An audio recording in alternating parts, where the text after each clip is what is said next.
Di sebuah kota kecil di pinggiran Jawa Tengah, berdiri sebuah rumah tua yang terlihat biasa dari luar. Bangunannya bergaya kolonial dengan pagar besi berkarat dan halaman yang tak lagi dirawat. Tak banyak yang tahu sejarah kelam rumah itu. Warga sekitar hanya menyebutnya rumah Bu Tati, milik seorang janda tua yang dulu tinggal bersama suaminya dan seorang anak angkat. Namun, sejak 15 tahun lalu, rumah itu kosong, sunyi, tak pernah ada yang menempati.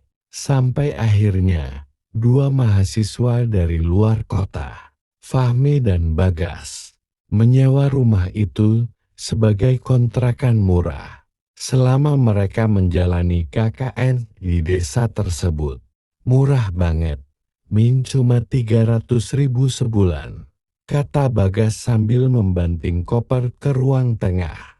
Rumah itu memang terlihat kusam, tapi masih layak huni. Hari-hari pertama berjalan normal.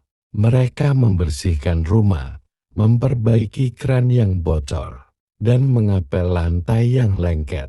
Tapi sejak malam keempat, suasana berubah. Fahmi yang tidur di kamar depan mendengar suara aneh dari arah loteng. Tap, tap, tap. Seperti langkah kaki kecil yang mondar-mandir tanpa henti. Ketika Fahmi membangunkan Bagas dan memintanya mendengarkan, suara itu hilang. Tapi setiap malam, suara itu kembali. Disusul suara pelan. Mama, aku takut. Mama, jangan kunci aku lagi. Awalnya mereka mengira hanya halusinasi. Tapi ketika mereka menemukan boneka rusak di sudut lemari dengan wajah terbakar sebagian, dan noda darah kering di gaunnya, mereka mulai curiga ada yang disembunyikan di rumah itu. Saat Bagas iseng membuka akses ke loteng dari plafon dapur, mereka mencium bau busuk menyengat, dan di dalam kegelapan loteng, mereka menemukan kotak kayu tua, terkunci rapat dengan rantai berkarat. Bagas menyinari dengan senter. Di sisi kotak itu, tergurat tulisan kecil dengan paku. Jangan dibuka. Dia belum tenang. Tapi rasa penasaran mereka lebih besar dari rasa takut. Fahmi memotong rantai dengan gergaji besi.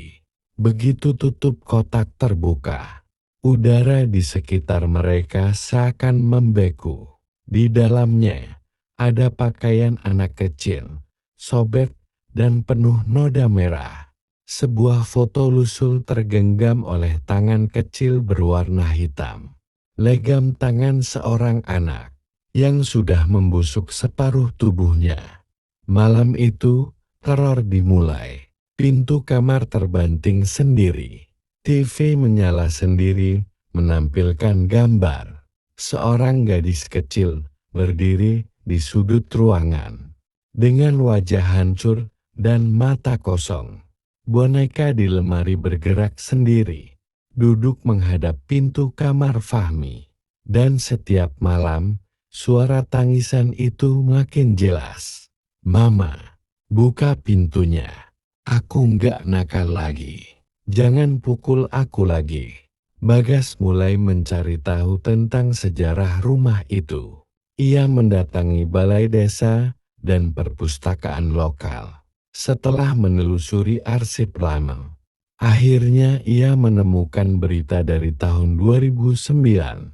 Anak angkat keluarga Tati bernama Kirana, 7 tahun, dinyatakan hilang misterius. Polisi sempat menyelidiki, namun tak ada bukti cukup. Kasus ditutup, namun warga sekitar menyimpan cerita lain. Salah satu warga tua, Pak Darno, bercerita, anak itu nggak pernah sekolah. Kalau siang kadang kelihatan nangis di lotan. Malam-malam kami dengar suara jeritan dari rumah itu. Tapi siapa yang berani lapor? Bapaknya polisi pensiun, ibunya guru agama. Terlalu disegani. Malam itu, Fahmi kerasukan. Dia duduk di lantai kamar, menggenggam boneka terbakar sambil menangis seperti anak kecil. Aku janji nggak nakal lagi. Jangan ikat aku di lotan. Jangan siram air panas. Sakit, nah panas. Bagas panik, mencoba menyadarkannya. Tapi sosok anak kecil muncul di cermin. Wajahnya hancur, gigi-giginya patah, dan matanya menatap Bagas penuh kebencian. Kau yang membuka pintu. Sekarang lihat penderitaanku. Tiba-tiba lampu padam. Di tengah kegelapan, tercium bau daging terbakar. Dari lotan, terdengar suara dentingan rantai. Suara anak kecil menyanyi pelan lagu Ina Bobo dengan suara sumbang dan serak. Keesokan paginya, warga menemukan Fahmi dan Bagas terguncang di pinggir jalan.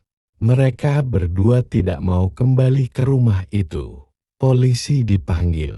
Setelah penyelidikan intens dan penggalian di bawah loteng, ditemukan tulang belulang anak kecil yang dibungkus plastik dan disemen dalam lantai.